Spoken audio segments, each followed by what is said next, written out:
Johnson ഈ പൊക്കത്തിൽ കെട്ടിയാൽ മതി കേട്ടാ. ഈ പൊക്കത്തിലാ? ഈ പൊക്കത്തിൽ കെട്ട ചേച്ചി.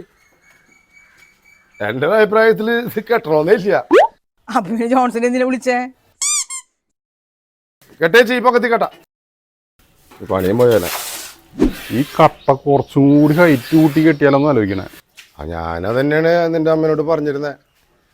ആ പുള്ളിക്കാരത്തി സമ്മതിക്കണ്ടേ? പറഞ്ഞാൽ മനസ്സിലാവണ്ടേ ചേട്ടാ? ഇത് കുറച്ച് പൊക്കം കൂട്ടി കെട്ടിയാലല്ലേ ഭംഗി ഉണ്ടാവുള്ളൂ. ഇത് പൊക്കി കെട്ടിയാലേ അതൊരു ഭംഗി ഉണ്ടാവുള്ളൂ. നമ്മൾ ഉദ്ദേശിക്കുന്ന ലെവലിലേക്ക് സാധനം കൊണ്ടുപോകണമെങ്കിൽ പൊക്കി കെട്ടണം. ഞാനത് പറഞ്ഞതാ, ചേട്ടൻ ഒന്ന് പറഞ്ഞ് മനസ്സിലാക്കത്.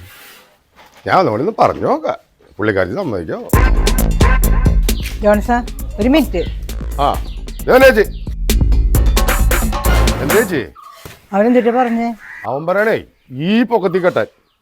ഞാൻ പറഞ്ഞു പറ്റില്ലാന്ന്. ചേച്ചി പറഞ്ഞിട്ടില്ലേ ഈ പൊക്കത്തിൽ കെട്ടിയാൽ മതിന്ന്. അതാണ് അവൻ പറഞ്ഞേ. അത്രയും പൊക്കത്തിലൊന്നും കെട്ടാൻ പറ്റില്ല. തൽക്കാലം നീ പണി നിർത്തി വയ്ക്കും, ഞാൻ അവനോടൊന്ന് ചോദിക്കട്ടെ.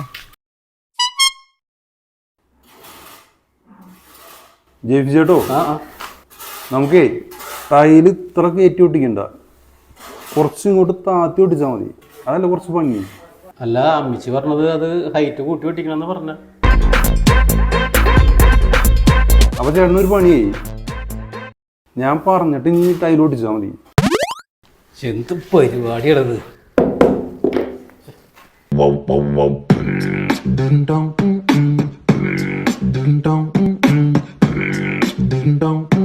അല്ല ചേച്ചി, അപ്പൊ നാളെ ഞങ്ങൾ വരണോ? ചേട്ടൻ നാളെ പോരെ. നാളെ വന്നിട്ടേ നമുക്ക് ആ കട്ട കുറച്ചുകൊണ്ട് പൊക്കി കെട്ടാം, ടൈല് നമുക്ക് കുറച്ച് താത്തി കെട്ടാം. അതൊന്നും നടക്കില്ല, ഞാൻ പറഞ്ഞ പോലെ ചെയ്താൽ മതി. അപ്പൊ ഇതൊന്നും തീരുമാനാവൂല. നാളെ ഞാൻ വരണ്ട. നാളെ വരണ്ട, നിങ്ങൾ തീരുമാനിക്ക്, എന്നിട്ട് ഞങ്ങൾ വരാം. വാ.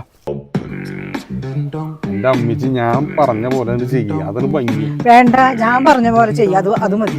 ആ കട്ട കുറച്ച് പൊക്കി കെട്ടിയാലും കുഴപ്പം. വേണ്ടാന്ന്, കട്ട പൊക്കി കെട്ടണ്ട, കട്ട താത്തി കെട്ടിയാ മതി. ഈ ടൈലേ കുറച്ചിങ്ങനെ താത്തി ഇങ്ങനെ ഒട്ടിച്ചാലും ഒന്നും പറയണ്ട, ഞാൻ പറഞ്ഞ പോലെ കൊണ്ട് ചെയ്താൽ മതി. അത് ശരിയാണെങ്കിലും ഒന്ന് ഞാൻ പറഞ്ഞു എങ്കിലും ഒന്ന്. അതെ, അത് എങ്ങനെ കെട്ടിയാലും അതിനൊരു ഭംഗി ഉണ്ടാവുള്ളൂ. അല്ലാണ്ട് നിങ്ങൾ പറയുന്ന പോലെ ഒന്നുമല്ല. ഞാൻ പറഞ്ഞല്ലേ, വാ.